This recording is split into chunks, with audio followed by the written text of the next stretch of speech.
This episode of Simple Civics Greenville County is brought to you by Dolly Parton's Imagination Library, providing free books to children 0 to 5 throughout Greenville County. To sign up, visit greenvillefirststeps.org/freebooks. That's greenvillefirststeps.org/freebooks. Here in South Carolina, it isn't just students that get report cards, it is also our public schools themselves. Originally launched as part of increased accountability under the federal No Child Left Behind Act, the annual South Carolina School Report Card release carries high stakes for school and district leadership, along with principals and classroom teachers. I'm Catherine Schumacher of Public Education Partners, and on today's Simple Civics EdTalks, Derek Lewis of Greenville First Steps and Mary Leslie Anderson of Rooted Consulting and a longtime educator talk with me about the South Carolina Report Card, what it tells us about our schools, and what it leaves out.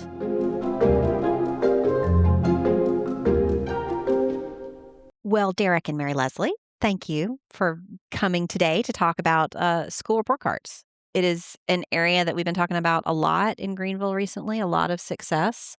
And I, like many things in this space, it's something that I don't know a lot about. And as a parent and a community partner, I'm curious to know. We hear a lot about the report cards, and we certainly celebrate when things go well, and then we really dig in when we think things don't go well. So I want to talk to two of you as sort of experts. So Mary Leslie, as you know, you're a former principal and sort of working in district administration.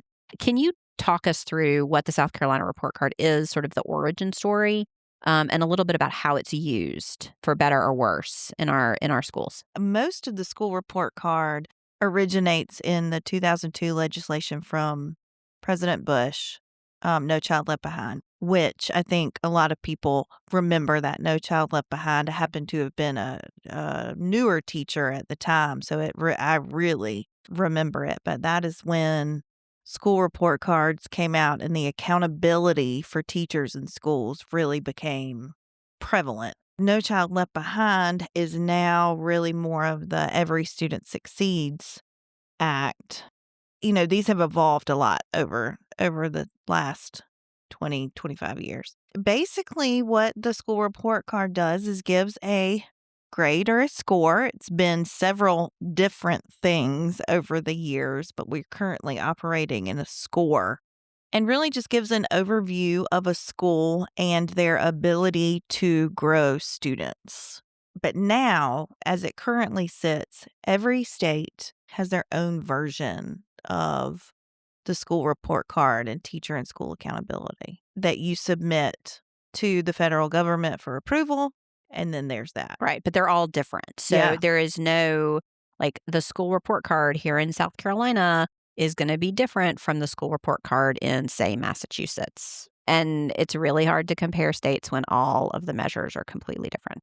For listeners, too, there is, if you go to the South Carolina Department of Education website, there is a robust series of pages about the report card. So you can go directly there and you can look up your school, you can look up districts, and you can see all of these different factors. For listeners, what are some of the things that are on the report card? So schools are measured by a handful of areas that have not changed in the last couple of years, but one being academic achievement.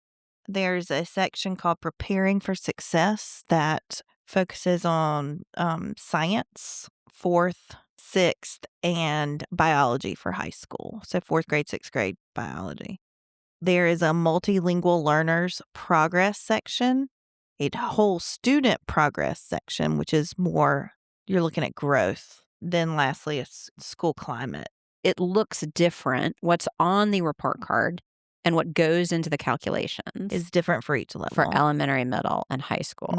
It is. I was just talking about a middle school. That's your jam. That's my jam. So Derek, along those lines, as a former trustee, how does the administration use this, both with trustees and then also, Mary Leslie, we can go back to you, like for accountability and communication with principals, setting goals, and with teachers?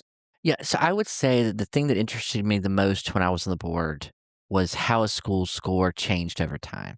So it was not really appropriate to look at a school and say, okay, you have an 85 and therefore you're an excellent school and you will always be excellent in my eyes. It's whether you were 85 this year and you were 82 last year, then what was the improvement that brought you up? Because it could be that you improved because your kids are improving at a certain rate. It could be that you dropped because your kids are improving at a rate lower than they did last year, which is not necessarily a negative thing. It just, you can't keep the same levels of growth every time. So I was really more interested in kind of those over time changes.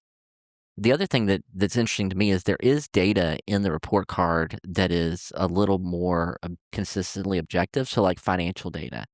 You can look at the turnover rate of teachers in the school. You can look at how long a principal's been in place. And so there are things that you could look at to say like, oh, like I don't really know what the difference is between the culture at JL Mann and Greenville High School, but I can see here these are some things that are pretty consistently measured, and I can see maybe how these two schools might be different from one another. How is all of this information used in a building to help students learn? It is a centerpiece for goals for principals, growth goals. Principals set these growth goals every single year with their supervisors. And that is really a center of a principal's evaluation. So every fall, after we've disaggregated all of this data, we create goals for each piece. And then those goals, full school goals, are translated down to the goals that teachers make. The question is for each teacher is, what is your place in meeting the school goal? So what is it that you can do to help us meet these school goals? What are the pros and the cons from your perspective of this kind of accountability structure?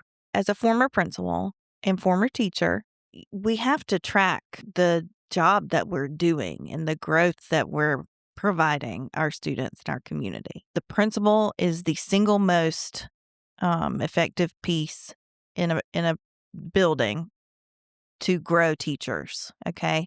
And teachers, the teacher in the classroom is the single most effective piece that grows students. And I believe that. And so if we don't set these goals, I mean, it's just like a corporation not setting sales goals. Why would you not do that? Yes, there's a lot of testing. As a teacher, I kind of did the same thing that I think a lot of teachers do. I went into it. I wanted to be creative. I wanted to teach my heart out. I didn't want these tests to get in my way. And then I really bought into the data when I saw how much I personally grew students. Yeah, it helps you focus. Yes. And so I kind of tried to let go of the mantra against standardized testing. And once I let that go, I was able to be a lot more creative and a lot more autonomous because my goal was to grow my students. And I really do believe that that's the biggest piece, the principal in the building, the teachers in the school, in each classroom. And if we're focusing on growing our students, and these are the measures we have by which to assess that, let's use them. Right. Derek, what do you think? I think that a lot of people are moving into the upstate and don't know what neighborhoods to move into. And they are trusting realtors. Outcomes are important. Graduation rate's important. The crime rate. I mean, like there's a whole section in the report card where you can just look at the number of police incidences that happened at the school over the year. Those are things that parents, I think, should have that are clearly objective information that could help you decide whether to live in this neighborhood or that neighborhood based on whether that school feels comfortable to you or not. So, I mean, I think there is some good data here. I think the challenge is that there's also a lot of data that's reliant on one-day test performance. And for some of our students, it might matter what time of day they took the test or how they felt that day or like, was there snow on the ground the week before? Like there's so much stuff that influences that snapshot that I worry a little that we put too much reliance on test performance as a measure. And so I would encourage families that are looking at these report cards to use the report card to say, is this what I feel like about my school? And maybe it starts a conversation with your school rather than, is this school good or bad based on the number that it got on, a specific performance measure. in Greenville, the outcomes this year on the report card they were record setting. I mean, it was really like Proud moment. knocking it out of the park, which as a partner to Greenville County Schools, all of us at PEP were just super excited. And, but, I'm looking at 97.7% of the schools were excellent, good, or average. And I always like to say that average is awesome. And average demonstrates that you are moving kids along at a really, like, the growth is really good. And I think it's hard sometimes because people hear average or good and they're like, what does it? But really, like, to demonstrate student growth, that's really, really strong. To have that many schools reaching those benchmarks in a district the size of Greenville with, the high poverty rates that they have, the high percentage of multilingual learners, all of that. Now, underneath that, there's always place to do better. And I do think that the district is also very aware of that. We can do a better job with multilingual learners. We can do a better job with special ed students in particular. These are statewide needs. And I think that's the other important thing to look at too, is that when you look at those places where a school or a district, ours or any other one, how is it part of that kind of larger narrative of where's their opportunity for growth? Those are the sweet spots to sort of focus on. What is it that's not on the report card? Like, what are the kinds of things that you would encourage people to sort of think about when they're thinking about schools that might be a good fit for their kiddo? The culture and feel of a school is not on a school report card. The vibe. Yeah, the vibe. Like, there is the climate piece there, and that's survey data. I encourage those who are moving into the area or moving within the area, go visit the school, because you can walk in a school and you get the vibe. And that is so important. Talk to other parents, talk to the administrators, teachers, and other students. I know at my former school where I was a principal, we had students and staff members who did tours all the time. And that's one of the pieces of information and feedback that I always got was you can really feel the vibe here.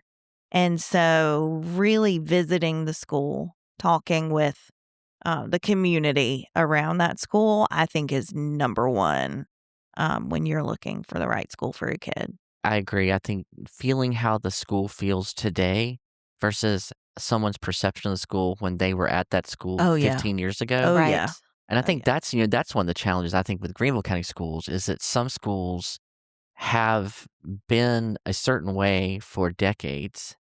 Principal changes, new school environment, totally different vibe for the school, but people remember it from when they were in school 25 years ago, and they haven't adjusted their perceptions of it because they haven't been in the school. So I love that idea of taking a tour and talking to students who are currently in the school about kind of how do you feel here? I mean, schools have gone to uniforms or not since you've been there. Like, that totally changes the feel of the school.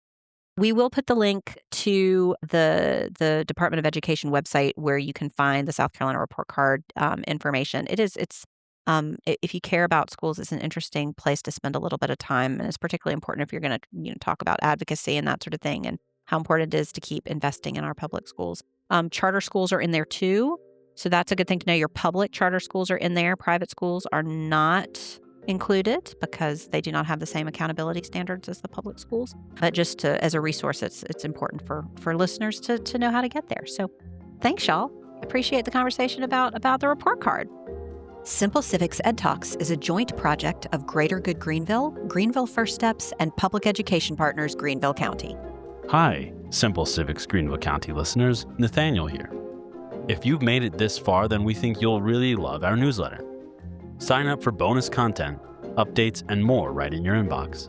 Look for the link in the description that says newsletter to sign up, or visit us at simplecivicsgreenvillecounty.org. Find the link in the menu that says newsletter and sign up there. We'll see you again next week.